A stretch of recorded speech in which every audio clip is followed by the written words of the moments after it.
అందరికీ నమస్కారం. Artificial intelligence అదేనండి ఏఐ.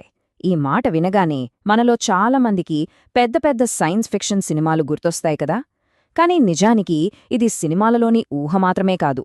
మనం రోజూ వాడే స్మార్ట్ఫోన్ల నుంచి ఆన్లైన్లో చేసే షాపింగ్ వరకు దాదాపు ప్రతి చోట ఏఐ మన జీవితంలో భాగమైపోయింది. మరింతకీ ఏంటి ఏఐ, దాని సంగతేంటో ఈరోజు వివరంగా చూద్దాం.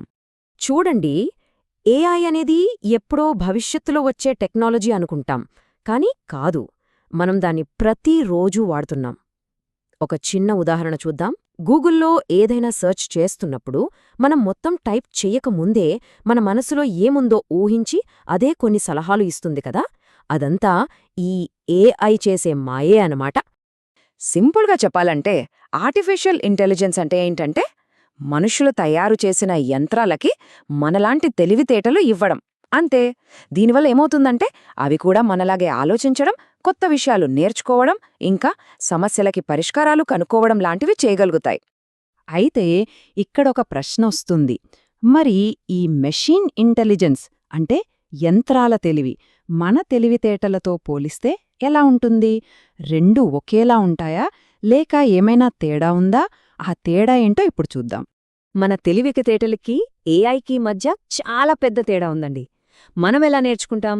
మన అనుభవాల నుంచి, కొన్నిసార్లు మనకే తెలియని ఒక అంతర్దృష్టి అంటే ఇంట్యూషన్ నుంచి, మన ఫీలింగ్స్ నుంచి నేర్చుకుంటాం. కానీ ఏఐ అలా కాదు. దానికి ఫీలింగ్స్ ఉండవు. అది కేవలం డేటా ఇంకా అల్గోరిథమ్స్ ఆధారంగా పనిచేస్తుంది. అందుకే అది పూర్తిగా లాజికల్గా ఉంటుంది. కొన్ని పనుల్లో మనకంటే చాలా చాలా వేగంగా ఉంటుంది. ఓకే, ఇక్కడొక ముఖ్యమైన పాయింట్ ఏంటంటే ఏఐ అనేది డేటా నుంచే నేర్చుకుంటుంది.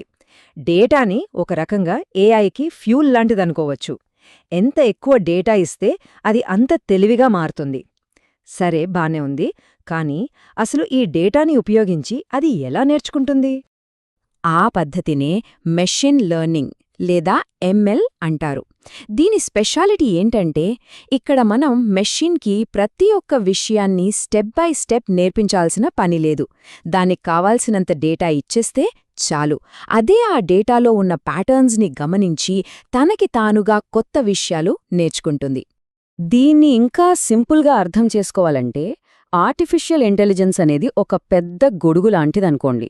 ఆ గొడుగు కింద మెషీన్ లెర్నింగ్ అనేది ఒక ముఖ్యమైన భాగం. ఇక దానిలో ఇంకా లోపలికి వెళ్తే ఆ మెషీన్ లెర్నింగ్లో ఒక ప్రత్యేకమైన టెక్నికే డీప్ లెర్నింగ్. సో ఇవన్నీ ఒకదానితో ఒకటి ముడిపడి ఉంటాయన్నమాట. అసలు ఈ మెషీన్ లెర్నింగ్ ఎలా పనిచేస్తుందో ఒక 4 సింపుల్ స్టెప్స్లో చూద్దాం. మొదటగా మెషీన్కి డేటాని ఇన్పుట్గా ఇస్తాం.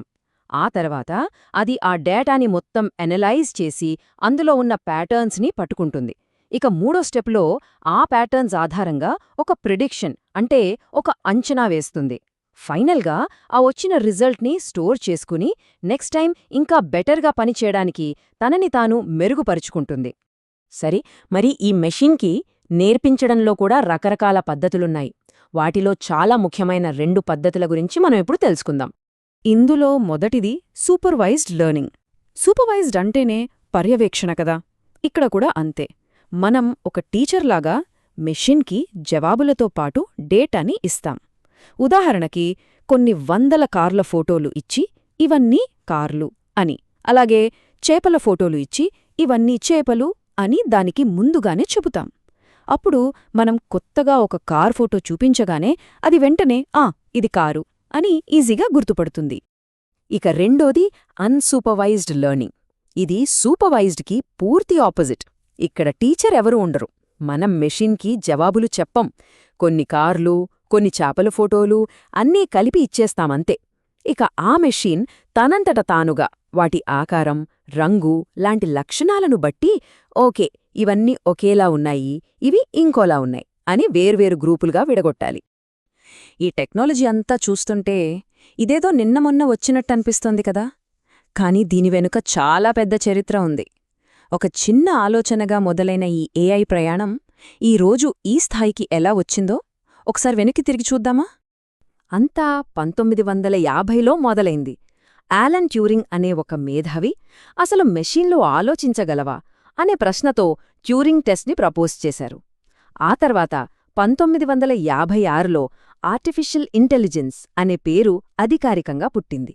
ఇక అక్కడ్నుండి చూస్తే 1997లో ఐబీఎం వాళ్ల డీప్ బ్లూ కంప్యూటర్ ప్రపంచ చెస్ ఛాంపియన్ గ్యారీ కాస్పరోవ్నే ఓడించేసింది. అంతటితో ఆగలేదు.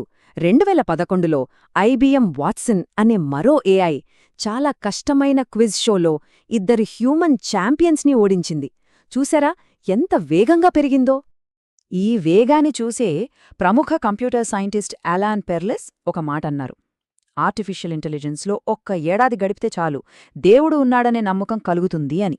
అంటే ఈ ఫీల్డ్ ఎంత అద్భుతంగా, ఎంత వేగంగా ముందుకు వెళ్తుందో ఆ మాటలోనే అర్థమవుతుంది.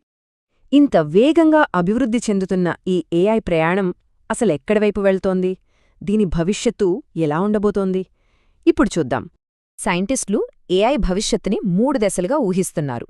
మొదటిది ఆర్టిఫిషియల్ నారో ఇంటెలిజెన్స్ లేదా ఏఎన్ఐ. మనమిప్పుడున్నది ఈ దశలోనే. అంటే ఒక సెర్చ్ ఇంజిన్ లేదా అలెక్సా లాగా కేవలం ఒక నిర్దిష్టమైన పనిని మాత్రమే చేయగల ఏఐ అన్నమాట. ఇక రెండోది ఆర్టిఫిషియల్ జనరల్ ఇంటెలిజెన్స్ అంటే ఏజీఐ.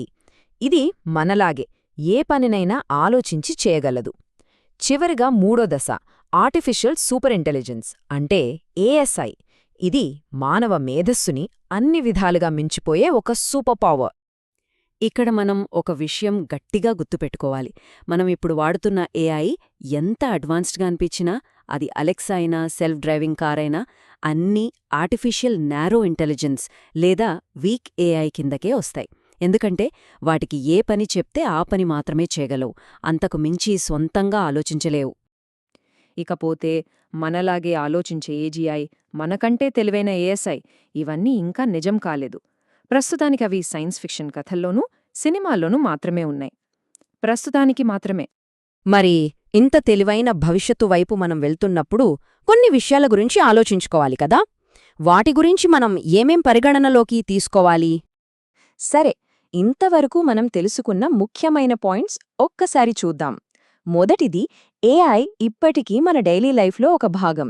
రెండోది, మెషిన్స్ అనేవి డేటా నుంచి నేర్చుకుంటాయి. ఇందులో సూపర్వైజ్డ్, అన్సూపర్వైజ్డ్ అని రకాలున్నాయి. మూడోది, ఇది 1950లలో ఒక కాన్సెప్ట్గా మొదలై ఈరోజు ప్రపంచాన్ని మార్చే టెక్నాలజీగా మారింది. ఇక చివరిగా, భవిష్యత్తులో మన తెలివితేటాలను మించిపోయే ఏఐ కూడా రావచ్చు. మరి ఈ ఆర్టిఫిషియల్ సూపర్ ఇంటెలిజెన్స్ అనేది మానవజాతి సాధించే గొప్ప విజయంగా చరిత్రలో నిలిచిపోతుందా? లేక మనిషి కనిపెట్టే చివరి ఆవిష్కరణ అవుతుందా? ఇది మనమందరం ఆలోచించాల్సిన ప్రశ్న.